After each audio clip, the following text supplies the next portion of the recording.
بسم الله الرحمن الرحيم. الحمد لله والصلاة والسلام على نبينا محمد وأشهد أن لا إله إلا الله وحده لا شريك له وأشهد أن محمدا عبده ورسوله. Allah subhanahu wa ta'ala says in the Qur'an, يا أيها الذين آمنوا ادخلوا في السلم كافة ولا تتبعوا خطوات الشيطان. O believers, enter completely into Islam. As we stated earlier, Islam is a comprehensive religion. Teachings touch upon all aspects of life. This is because no matter what aspect of your life you're speaking about, you should be behaving in such a way that you are pleasing Allah subhanahu wa ta'ala and you're worshipping Allah subhanahu wa ta'ala. So there's no compartment of your life that falls outside of the scope of Islam. And this is what is meant by entering into Islam completely. Once you become a Muslim, now that you've accepted Islam, it's not just a matter of, okay, now I'm going to change my beliefs and say, I used to be a Christian, now I'm saying I'm a Muslim. I used to go to a church, now I'm going to a mosque. And everything else will be the same. No, actually, Islam, the teachings of Islam touch upon all aspects. All aspects of your behavior, of your character, of your ethics, of your morality. So therefore, in reality, there might be a lot of things that over time you're going to realize, oh, this is not the way I'm supposed to behave as a Muslim. There's actually a very different way that I'm supposed to behave. And so Islam goes well beyond the articles of faith and the ritual acts of worship that we spoke about. But all of our behavior, as I said, our ethics, our manner, our practices, all of them must be guided by our belief in La ilaha illallah. All of them must be guided by our belief that there is none worthy of worship except Allah subhanahu wa ta'ala. And therefore it is inconceivable that someone is really believing in Allah subhanahu wa ta'ala and implementing that belief properly, and at the same time he's mistreating somebody, and he's cheating somebody else, and he's abusing somebody else, and he's abusing his spouse or his children or whatever. This kind of behavior would actually demonstrate that his belief in Allah subhanahu wa ta'ala is faulty, and his implementation in his life based on that belief is not complete and proper. So again, with respect to a new convert to Islam, this may mean that there might be many things that you have to change about yourself in order to become a complete and true Muslim. Might have many flaws from an Islamic perspective. Maybe you never even thought of them as flaws before, but you might have many flaws from an Islamic perspective that you need to work on and you need to correct. And this is not, if you really want to be a complete Muslim and do your best to please Allah subhanahu wa ta'ala and to get as close to Allah subhanahu wa ta'ala as possible, this is not an option. This is what you must do to be a complete and true Muslim. You start by being convinced of the truth of Islam, and you enter into Islam, you start practicing the rituals of Islam, and you continue to grow and you continue to change. Personally, I have seen many people who have changed quite a bit after they become Muslim. I'll give you a simple example of how people change. And that is, there was an individual who, before he became Muslim, when he participated in sports, he was very competitive. And when you play basketball, for example, on the playgrounds and stuff, you're your own ref and you are judging the game on your own, and sometimes somebody gets away with something and you feel it's not right, it's not fair, and you start getting really angry and almost fighting and stuff just over a game due to your competitive nature, or you saw someone do something that you didn't like and so forth. And as I said, this individual used to be like that before he became Muslim.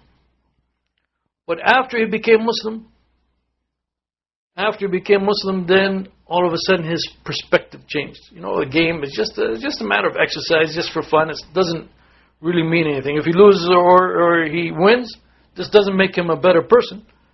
Because for him now a better person means what he's doing with respect to Allah subhanahu wa ta'ala. So now he could lose 50 games in a row and it won't affect him whatsoever. He's getting his purpose from the game. His purpose from the game used to be maybe to make himself look better than everybody else, and now his purpose is just to get some exercise. So his character has changed completely, and now when he plays, he never gets upset. He has no problem, he gets along with everybody he's playing with. And now it just becomes sport, exercise. Actually, the Prophet ﷺ described the same kind of characteristic when he spoke about a person who before he was Muslim, he would eat a lot, and then after he became Muslim, all of a sudden he changed his eating behavior because of the influence and the effect of Islam. So as I said, Islam actually needs to permeate all of your character. Because now you have to understand that now the way you look at the world, especially for most people, some of you maybe had a religious background and the changes maybe are not that abrupt. But for most people who convert to Islam that I've known, their total worldview now has changed. Why are they living? What is their purpose? And this has a ramification on all of their kinds of behavior. So the goal is to become not just a Muslim with respect to what we claim to believe in, and maybe our rituals, but also our character, our behavior, our manners. And Allah subhanahu wa ta'ala has provided us guidance. Allah has provided us guidance for our interaction with all different kinds of people. And therefore we have to understand what is this guidance, how are we supposed to behave, and then from there inshallah work on making ourselves follow this guidance.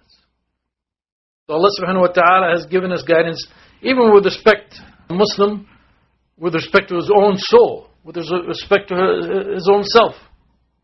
He has some guidance from Allah subhanahu wa ta'ala.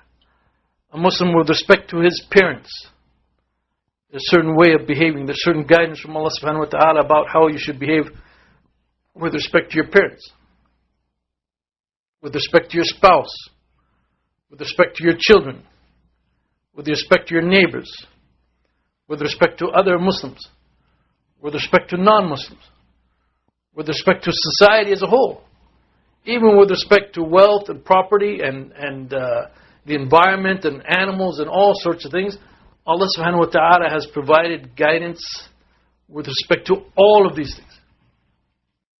And not only that, Allah subhanahu wa ta'ala and the Prophet sallallahu alaihi wasallam had made it very clear that this is part of the essence of what Islam is all about. This is the behavior, the overall behavior of an individual, and with respect to all of these different categories that I mentioned. This behavior is part and parcel of what Islam is all about. Unfortunately, many people emphasize some aspect of Islam, and unfortunately many times it's the outward aspects. They emphasize you have to pray, and they emphasize, for example, maybe the dress, and all of these things are important. But the other aspects of the character and behavior cannot be neglected. You cannot show yourself as a Muslim or think yourself as a good Muslim just because you dress a certain way or use the toothstick or something of this nature, while inside you and in your behavior, you are not actually behaving like a Muslim. Because this is not Islam at all. The Prophet ﷺ made it very clear. In one hadith, the Prophet ﷺ described his message. He said, I have been sent only for the purpose of perfecting the good morals and behavior. This is what he's been sent with.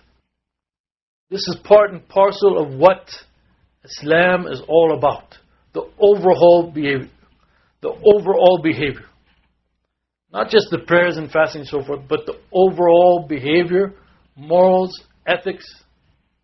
This is what Islam is going to give us.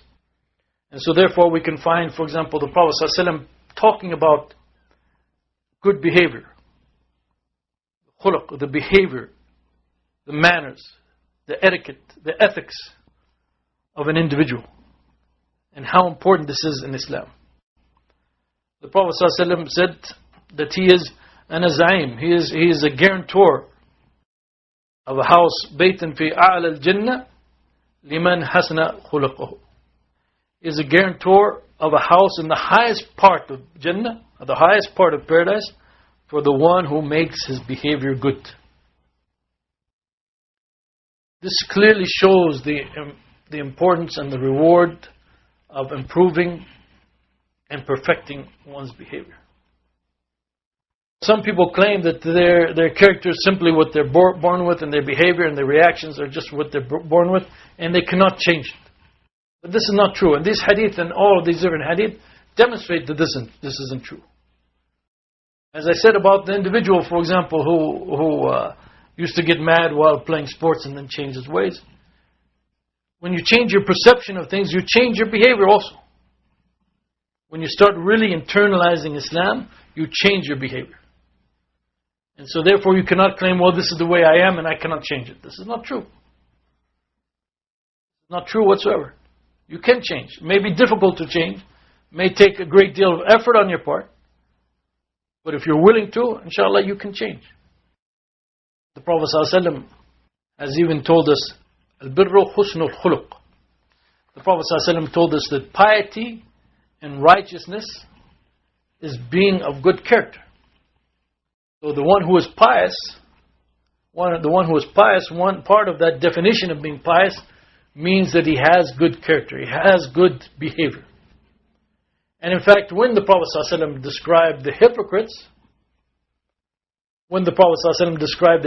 the main things that he described about the hypocrites is he described their behavior. He said that when they speak, they lie. When they make a promise, they break their promise. And so forth. He's describing their behavior. He's saying that these are the characteristics of a hypocrite. And if you have any of these characteristics, you have the characteristic of a hypocrite. Not of a believer, not of a true Muslim. These are the characteristics of a hypocrite. So if you want to have the characteristics of a true Muslim and a true believer, you have to rid yourself of all of these characteristics. And once again, the example par excellence for the Muslims and how to behave is the Prophet Muhammad ﷺ. And as I said before, even some people talk about following the Sunnah and emphasize the importance of following the Sunnah. And again, following the Sunnah is not just on the outward aspects. It doesn't have to do just with the length of the clothes or growing the beard and these things, which are, as I said, they are important. But this is only part of the Sunnah. And by the grace and the mercy of Allah subhanahu wa ta'ala, the Prophet Muhammad ﷺ, he was not just the messenger of God, but he was also a husband, he was a father, he was a member of society, he was someone who interacted with his friends, he was a leader of society, and so forth. And so alhamdulillah, this is a great blessing from Allah subhanahu wa ta'ala, that He has given us this example, this man who has fulfilled all of these different roles, and whose teachings and whose life has been so preserved, that alhamdulillah we can go to him and we can see how he behaved. Remember I said earlier, his wife Aisha said, كَانَ خُلُقُهُ الْقُرْآنِ, that his behavior was the Qur'an. In other words, he was the embodiment of the Qur'an.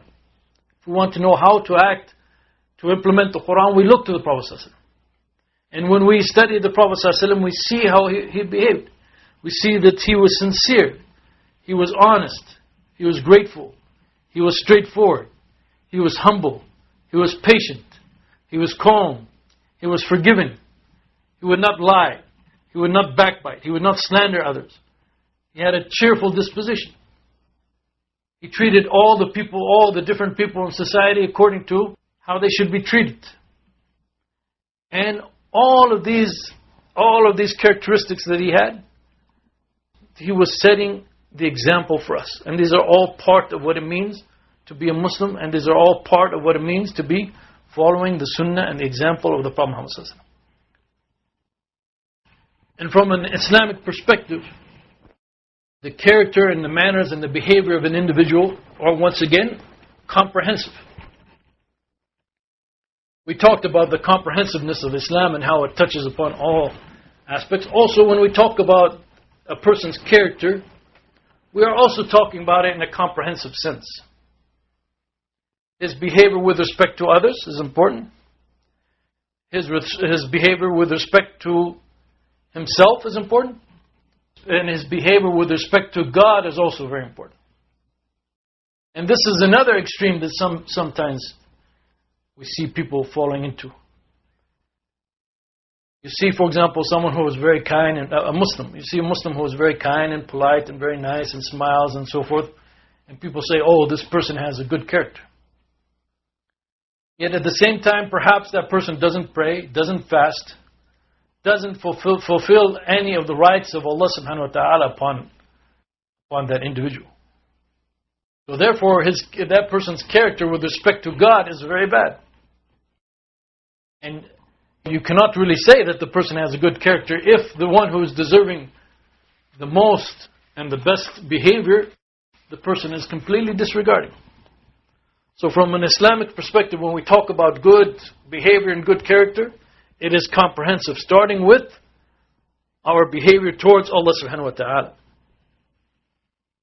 That is the most important category. But it extends all the way down to, as I said, even our behavior with other living creatures, animals, our behavior with the environment, all of this is part of a Muslim behavior. A Muslim is not free to behave, for example, to treat an animal just in any way, just because it is an animal. He'll be answerable to Allah subhanahu wa ta'ala. He'll be answerable to Allah subhanahu wa ta'ala even with respect to how he behaved with respect to animals. There's some hadith of the Prophet ﷺ in which he described someone who was punished, because she didn't allow her cat to go out and feed for itself, or even to feed it, and how somebody else will be forgiven because he gave water to a dog to drink and so forth. Yes, even how we behave towards animals. I was shocked one time. I was coming out of the Kaaba in Mecca, and there was an old man walking up to the Kaaba, and if you visit the Kaaba, there's cats all over the place. And there was a cat in front of him, and instead of just moving the cat, he just kicked the cat in front of him. He's entering the Kaaba, the Haram, the place where the Kaaba is situated. He's entering that mosque, and obviously you're going to enter that mosque to worship Allah subhanahu wa ta'ala. Does he not think that there's any relationship between his worship of Allah and how he treats this cat that's in front of him? This is part of our problem as Muslims, that we Muslims ourselves, we do not understand Islam in its totality.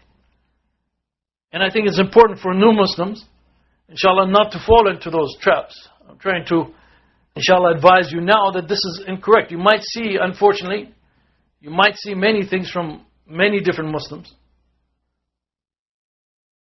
Maybe they don't mean wrong, maybe they just don't have knowledge, whatever the case might be. But at least for yourself, try to understand Islam in the proper way, and inshallah do your best to apply it in the proper way. Even when slaughtering an animal, Allah subhanahu wa ta'ala has given us the right to eat certain animals, and we should take them and slaughter them. Even when slaughtering an animal, the Prophet ﷺ has told us, إِنَّ اللَّهَ كَتَبَ الْإِحْسَانُ عَلَى كُلِّ شَيْءٍ فَإِذَا قَتَلْتُمْ فَأَحْسِنُوا الْقَتْلَ وَإِذَا ذَبَحْتُمْ فَأَحْسِنُوا الذَّبْحَ. The Prophet ﷺ has told us that verily Allah has prescribed excellence in all things. And I think this statement, of course the hadith continues, but let me stop here for a second. I think this statement is a good description of how a Muslim should behave in his life under all circumstances. The Prophet ﷺ said, إِنَّ اللَّهَ كَتَبَ الْإِحْسَانَ عَلَى كُلِّ شَيْءٍ. Ihsan means goodness, excellence. Something what we would call above and beyond the call of duty, as they say.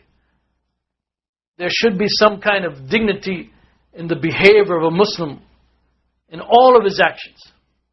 When he does any work, he does it with an excellence. So the Prophet ﷺ said that Allah has prescribed excellence in all things.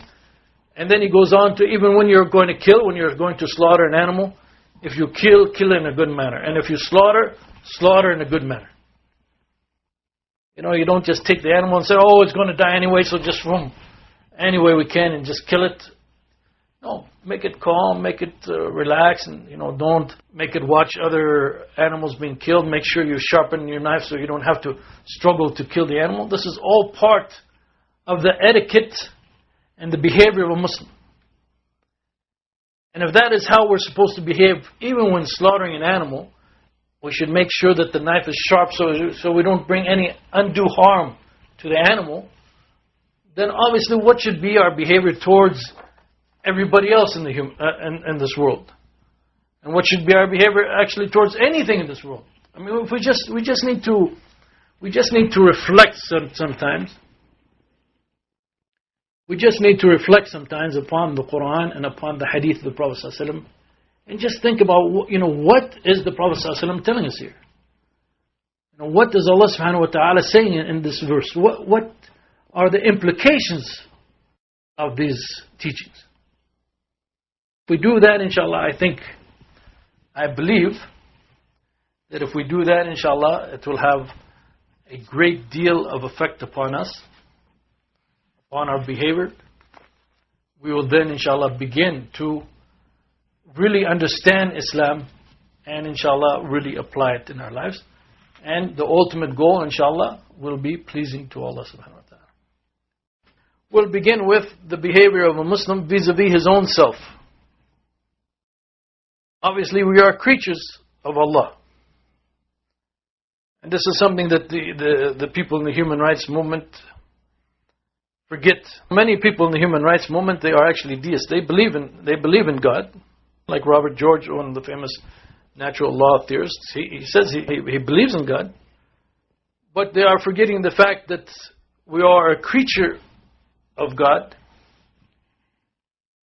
And so therefore, even how we behave with respect to ourselves, what we can do and what we think we can do and what we think we shouldn't do, the answers to those kind of questions, what we can do, what we can't do, what are our rights, what aren't our rights, should be answered with respect to what Allah subhanahu wa ta'ala has revealed.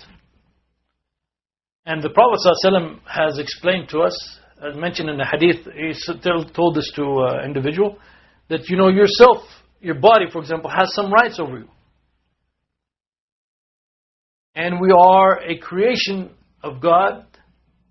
And so therefore we cannot even think of ourselves as our own owners. We do not own ourselves. We are always a creation of God. And the ultimate authority over ourselves, even with respect to ourselves, is God. And so therefore we have to behave with respect to ourselves in the manner that Allah subhanahu wa ta'ala has ordered us to do.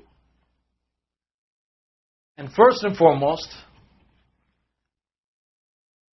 the individual should think about what he needs to do to save his soul. And Allah subhanahu wa ta'ala, of course, has given that to us in the guidance of the Qur'an and the Sunnah of the Prophet ﷺ. And as I mentioned earlier, actually all of this guidance is for the benefit of humans. Allah subhanahu wa ta'ala does not benefit from us worshipping Him. As I said earlier, if all of mankind turned their back on God, that wouldn't harm God whatsoever. But we are the ones benefiting from it. And it is a right that our soul has upon us that we benefit from this guidance that Allah subhanahu wa ta'ala has revealed. There's no excuse for us to harm ourselves by ignoring this guidance from Allah subhanahu wa ta'ala. So therefore the most important right that we as human beings have upon our own selves, before we talk about anything else, we should demand of ourselves that we turn to the guidance from Allah subhanahu wa ta'ala and benefit from that guidance. And as we said, when you do that, it is only for your own benefit.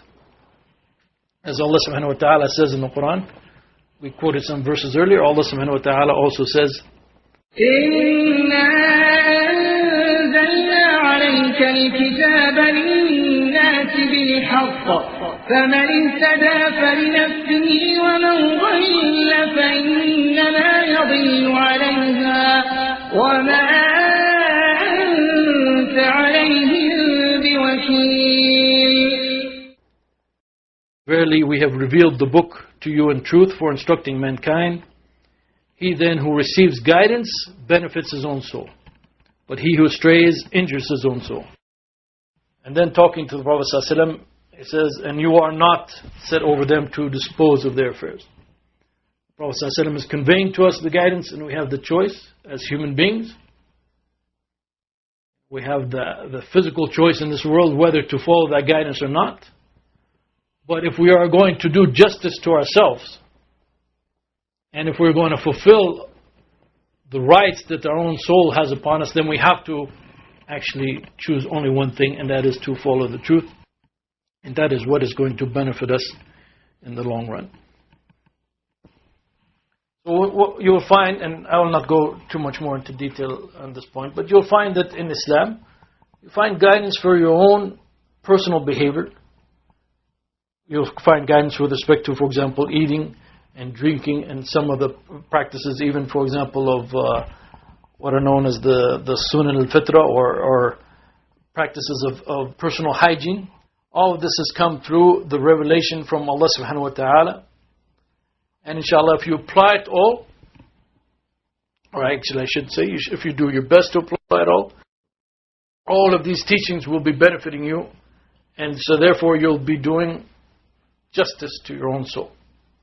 And this is part of your obligation and part of your behavior that you should have towards your own soul. Now let us move on to maybe the next category of people who are the closest to you. That is your parents. Allah subhanahu wa ta'ala has demanded that Muslims, so we as Muslims, when we want to behave as Muslims, Allah subhanahu wa ta'ala has demanded that we treat our parents in a very special and good fashion. In general, Muslims by nature are very grateful people. First and foremost, we are grateful to Allah subhanahu wa ta'ala, obviously. And this is part of our nature, part of our characteristic. So we have this characteristic of being grateful in the first place. And so therefore we are also grateful to people who do good towards us. As the Prophet ﷺ said, Man lam yashkur an-nas lam yashkur Allah. The one who is not thankful to the people, then actually he is not thankful to Allah subhanahu wa ta'ala.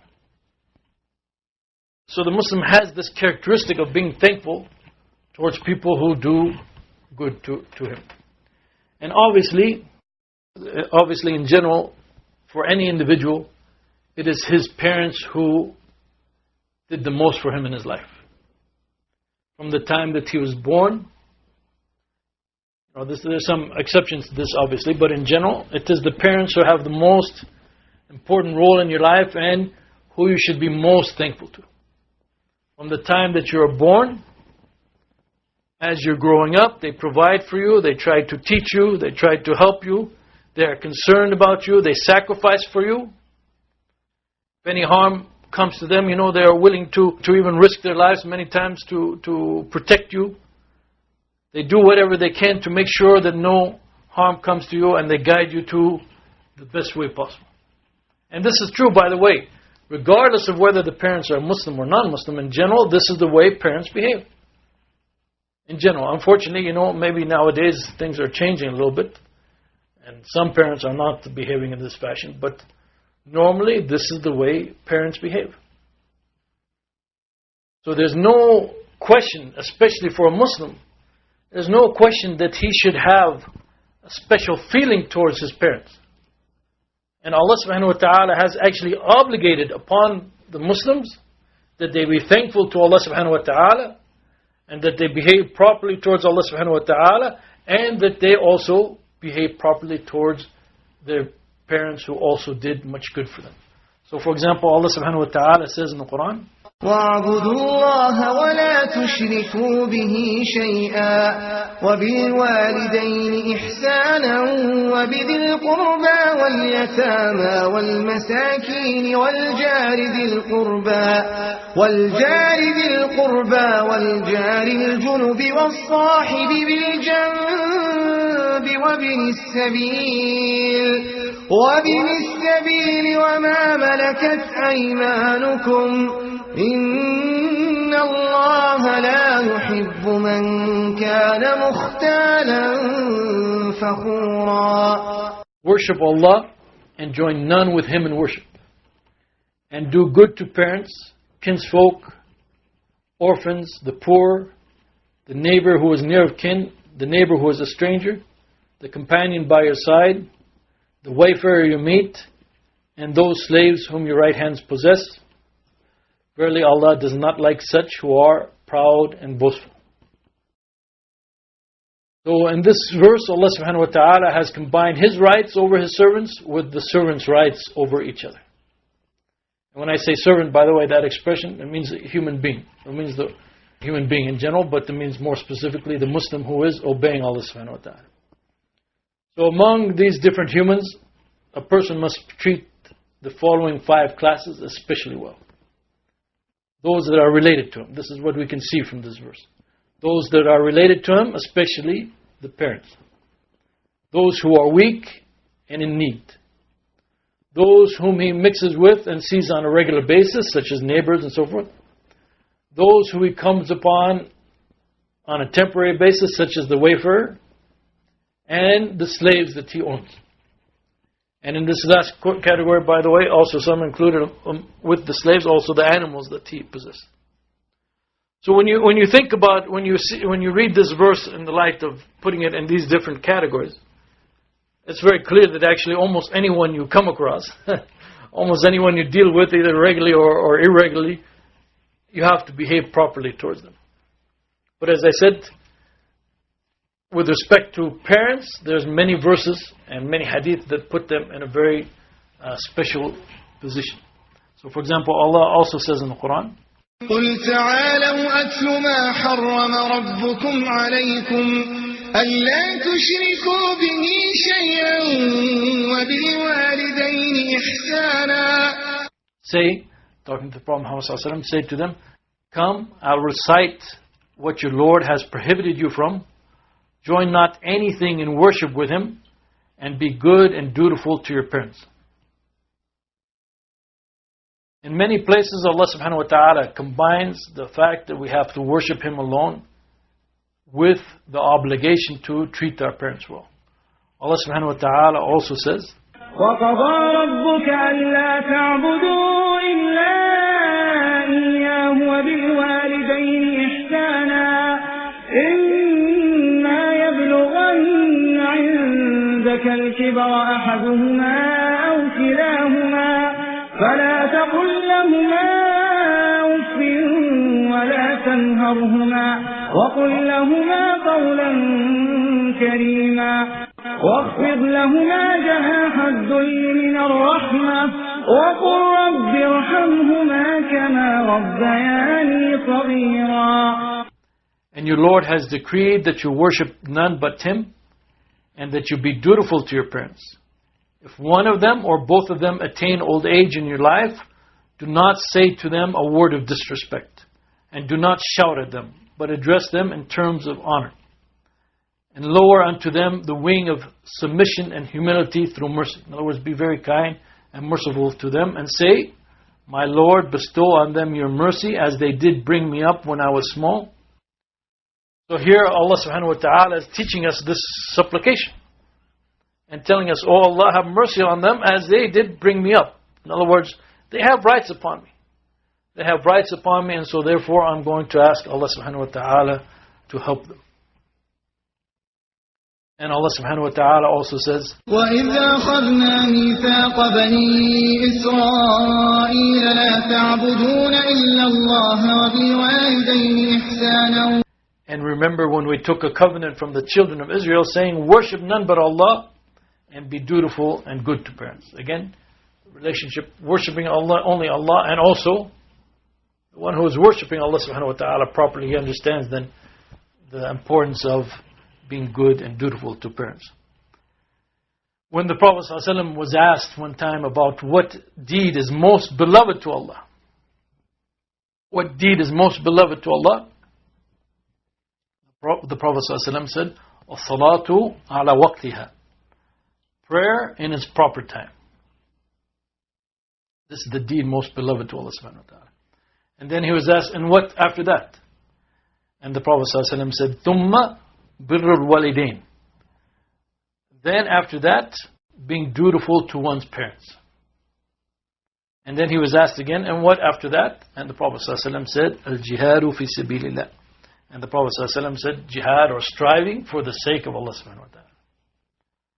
So even that striving for the sake of Allah subhanahu wa ta'ala, the Prophet ﷺ mentioned being dutiful to one's parents even before making jihad for the sake of Allah subhanahu wa ta'ala. And in particular, with respect to the parents, Allah subhanahu wa ta'ala points out the mother has a special place. The mother, of course, went through a great deal of hardship and effort in the child's birth and in bringing up the child. And in general also, we see that mothers are more emotionally attached to their children, even more willing to sacrifice for their children. And so therefore they are deserving of even more love and respect and gratitude in return. And so, for example, Allah subhanahu wa ta'ala says, وَوَصَّيْنَا الْإِنسَانَ بِوَالِدَيْهِ إِحْسَانًا حَمَلَتْهُ أُمُّهُ كُرْهًا وَوَضَعَتْهُ كُرْهًا. And we have enjoined on man to be dutiful and kind to his parents. His mother bears him with hardship, and she brings him forth with hardship. And in fact, the Prophet ﷺ, when he was asked who is most deserving of our good friendship and closeness, when the man asked him who is most deserving of his good companionship, the Prophet ﷺ said, your mother. And then he asked again, who next? And he said, your mother.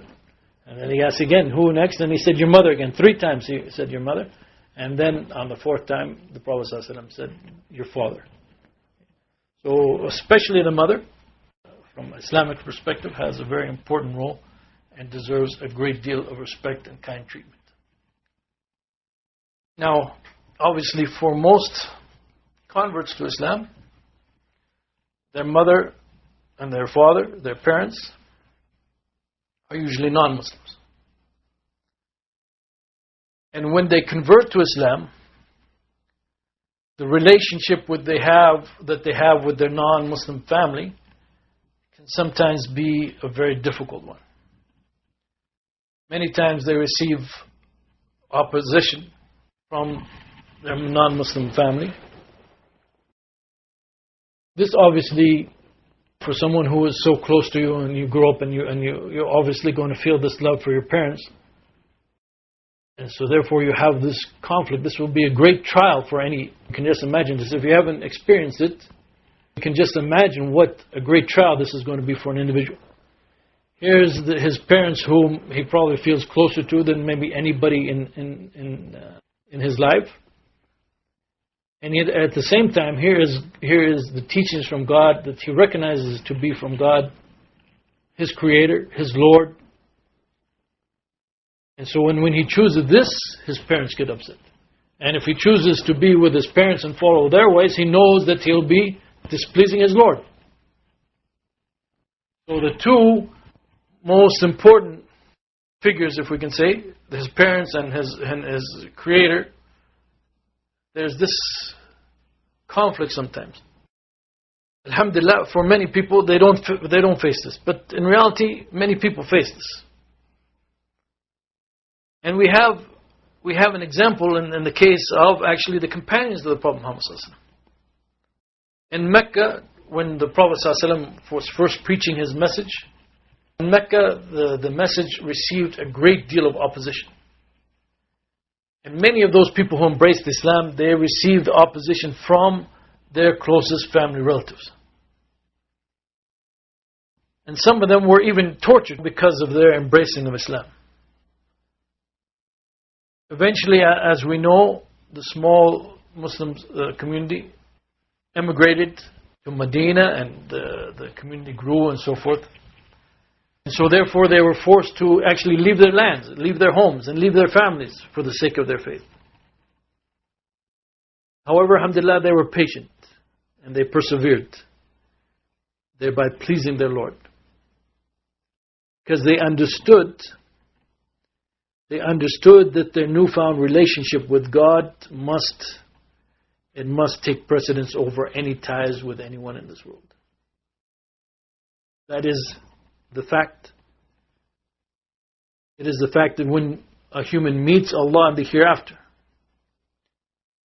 when every individual meets Allah in the hereafter, stands in front of Allah subhanahu wa ta'ala as an individual, he will be or she will be responsible for his or her own actions.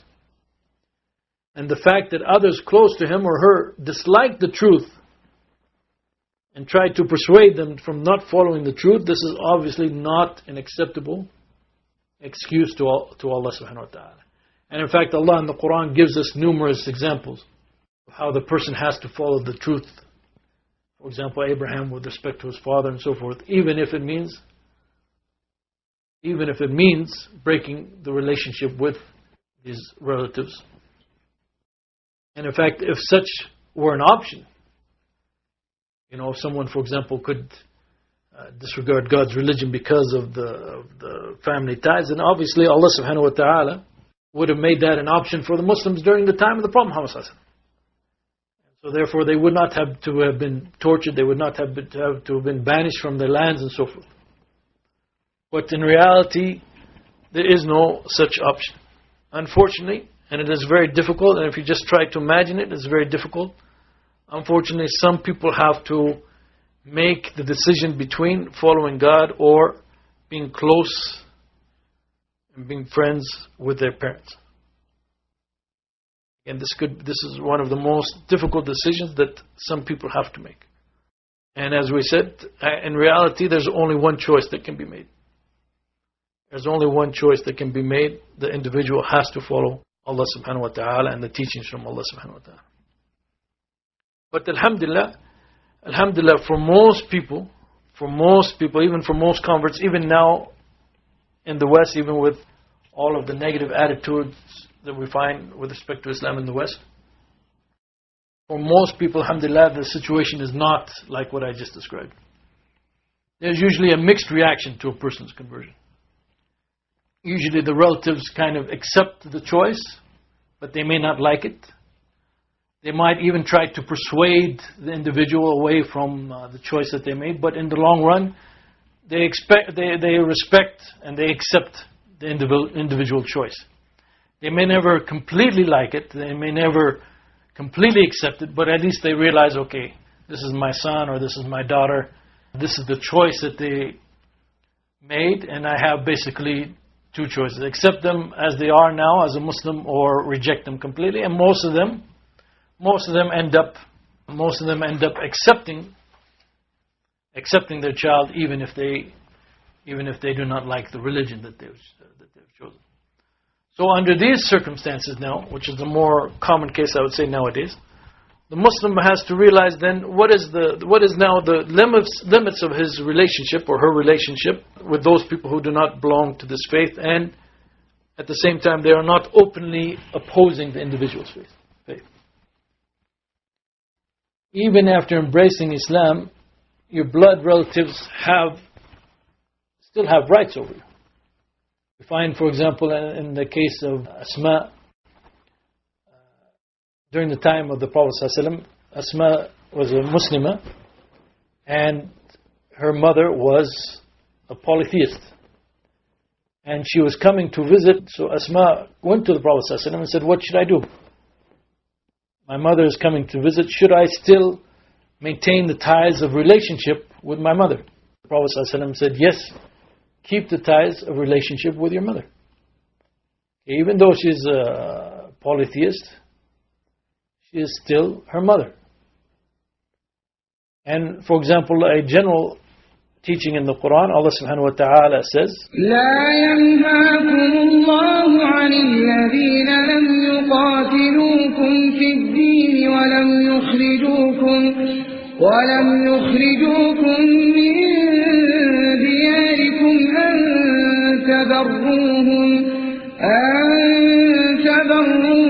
وتقسطوا إليهم إن الله يحب المقسطين. Allah does not forbid you to deal justly and kindly with those who fought not against you on account of religion and did not drive you out of your homes. Verily Allah loves those who deal with equity. So in other words, part of the relationship between a Muslim and a non-Muslim has to do with their attitude towards Islam and attitude towards Muslims.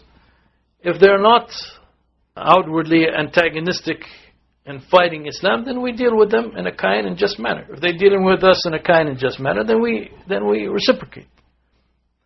And with respect to non-believing parents in particular, Allah subhanahu wa ta'ala says, وَإِن جَاهَدَاكَ عَلَىٰ أَن تُشْرِكَ بِي مَا لَيْسَ لَكَ بِهِ عِلْمٌ فَلَا تُطِعْهُمَا وَصَاحِبْهُمَا فِي الدُّنْيَا مَعْرُوفًا وَاتَّبِعْ سَبِيلَ مَنْ أَنَابَ إِلَيَّ ثُمَّ إِلَيَّ مَرْجِعُكُمْ فَأُنَبِّئُكُم بِمَا كُنتُمْ تَعْمَلُونَ. but if they, referring to the parents, if they strive to make you join in worship with me, that concerning which you have no knowledge. So if they try to make the individual, if they try to make the Muslim commit shirk and ascribe partners to Allah subhanahu wa ta'ala, Allah subhanahu wa ta'ala says, then do not obey them. Do not obey them. Okay. First and foremost, you have to protect your religion. Okay. You cannot commit shirk under any circumstances. First, you have first responsibility towards your own soul, even before you have responsibility towards your parents. So if you commit shirk, if you obey them in committing shirk, then you are violating your own soul's right upon you. This takes precedence over the right of your parents. So you have to protect your faith, and if they are putting undue pressure upon you, or if they are trying to make you commit shirk and kufr and so forth, then you do not obey them. But then Allah subhanahu wa ta'ala in this verse continued and says, but behave with them in the world kindly, and follow the path of him who turns to me in repentance and obedience. Okay? Don't obey them in anything that is obviously wrong, and disobedience to Allah subhanahu wa ta'ala and shirk and kufr. You have no right to obey them in that. But even in reference to these parents, Allah subhanahu wa ta'ala says, but behave them in this world in a kind fashion. So even this kind of parent, the Muslim, even though is not going to obey them in these kind of things, still the Muslim is going to behave in a kind and generous fashion towards his parents. As I said, a Muslim by his very nature, or by her very nature, is supposed to be grateful. Right? We read the hadith, the Prophet ﷺ said, if someone is not grateful towards the people, this means he's not grateful to Allah subhanahu wa ta'ala. And what this means, therefore, is that a Muslim will always have what is known as a kind of natural love towards his parents, even non-Muslim parents. Because of all the good that they did towards him, he recognizes it. Part of being Muslim is recognizing what is true and what is just and what rights people have. This is part of being Muslim. So he recognizes what they did for him. He recognizes the goodness that they did, the kindness that they did. And probably they're continuing to some extent to be kind to them and so forth. And so therefore he always will have this, what is known as in the Islamic terminology, this natural love. He will always have this natural love for his parents. And there's nothing wrong with that. However, at the same time, he cannot possess a religious love. In other words, a love based on the teachings of the religion for their actions. In other words, he can never condone or approve of the way that they're following that goes against Islam. Okay, so he cannot have any love for, they are not Muslims, so they're following kufr and shirk, they're following disbelief or associating partners with Allah subhanahu wa ta'ala. He cannot have any love for the way of life that they're following. As much as he shows kindness to them and as much as he has this natural love for them, for all that they've done for him, he can never condone or accept or approve of the way of life that they're following. And if at any time there's a conflict between this natural love and the demands of the religion, or this religious love of what is right and what is wrong, then the religious aspect has to take precedence. As Allah subhanahu wa ta'ala says in the Qur'an, يا أيها الذين آمنوا لا تتخذوا آباءكم وإخوانكم أولياء إن استحبوا الكفر على الإيمان ومن يتولهم منكم فأولئك هم الظالمون قل إن كان آباؤكم وأبناؤكم وإخوانكم وأزواجكم وعشيرتكم وأموال اقترفتموها وتجارة تخشون كسادها ومساكن ترضونها أحب إليكم من الله ورسوله وجهاد في سبيله فتربصوا حتى يأتي الله بأمره والله لا يهدي القوم الفاسقين. O you who believe, take not for supporters and close friends and helpers your fathers and your brothers if they prefer disbelief to belief. And whoever of you does so, whoever of you still takes them as their close friends and supporters and helpers, even though they prefer disbelief, then whoever does so, then he is one of the wrongdoers. Say, and then Allah subhanahu wa ta'ala says to the Prophet Muhammad to tell the people, if your fathers, your sons, your brothers, your wives, your kindred, the wealth we have gained, commerce in which you fear decline, and the dwellings in which you delight are dear to you, then Allah and His Messenger, and striving for His cause, then wait until Allah subhanahu wa ta'ala brings about His decision. And Allah guides not the people who are rebellious, disobedient to Allah. So when there is a conflict between the religious demands and what you love and respect and want from a religious perspective and recognize as the truth and what is correct, then that has to take precedence over your feelings for your parents that are based on this natural love of the goodness that they've done to you in the past. Because ultimately Allah has more rights over you than even your own parents. Yes, the parents did a lot for you, but even what they did, even all that they did for you, does not compare to what Allah did for you. Many things are outside of the control of your parents, and they were given to you by Allah subhanahu wa ta'ala. Your sight, your hearing, all of this is actually given to you by Allah subhanahu wa ta'ala. So if you're going to be grateful to anyone and see who has more rights over you, it is actually Allah subhanahu wa ta'ala has more rights over you than your own parents. And even your own soul, when it comes to conflict, when it comes to this kind of conflict, your soul has the right that you obey Allah subhanahu wa ta'ala and you do not obey your parents. But I hope, inshallah, for most of you, you do not get into too many situations where there is this conflict between, am I going to treat my parents well, or am I going to obey Allah subhanahu wa ta'ala? Inshallah, that is not going to occur to most of you, and if it does, inshallah, it's not going to occur often, inshallah. And so therefore, a Muslim does not have any right to show approval and acceptance of any false form of worship. Alhamdulillah, Allah subhanahu wa ta'ala has guided you to Islam, and you recognize it as the truth, and so therefore, you should embrace this truth completely, and recognize that every other path is not the path that is pleasing to Allah subhanahu wa ta'ala.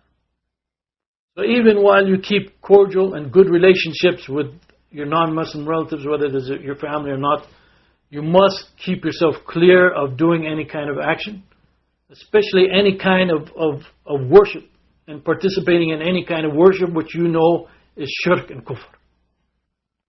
So for example, a Muslim, after converting to Islam, can no longer celebrate Christmas. Because Christmas supposedly is, right, a celebration of the birth of the Son of God. The whole idea of the Son of God and so forth is now things that you reject. You don't believe in this. You believe that this is, to say these things even, to believe in these things, this is shirk and kufr. To say these things is displeasing to God. So obviously a Muslim cannot compromise his tawheed and his relationship to Allah subhanahu wa ta'ala by participating in any kind of celebration, any kind of act of worship that he knows is shirk and kufr. And he should not even congratulate them, for example, for these kind of actions.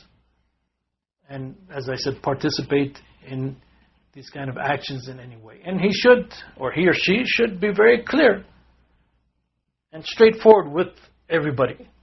And say, look, these things, I do not believe in these things anymore. They contradict what I believe in, and they even negate actually what I believe in. So, I respect you, and I'm going to deal with you in the best way. And actually, by the way, many converts, after they convert to Islam, even though their parents are non-Muslim, they begin to realize the importance of their parents, and they begin to treat them much better after becoming Muslim than before they were Muslim. But anyway, your good example in your behavior towards them should show them, look, I don't mean any hard feelings by this, but this kind of practice, obviously, I can no longer do. Now, part of the proper relationships towards one's relatives, one's parents and other non-Muslim relatives, includes visiting them.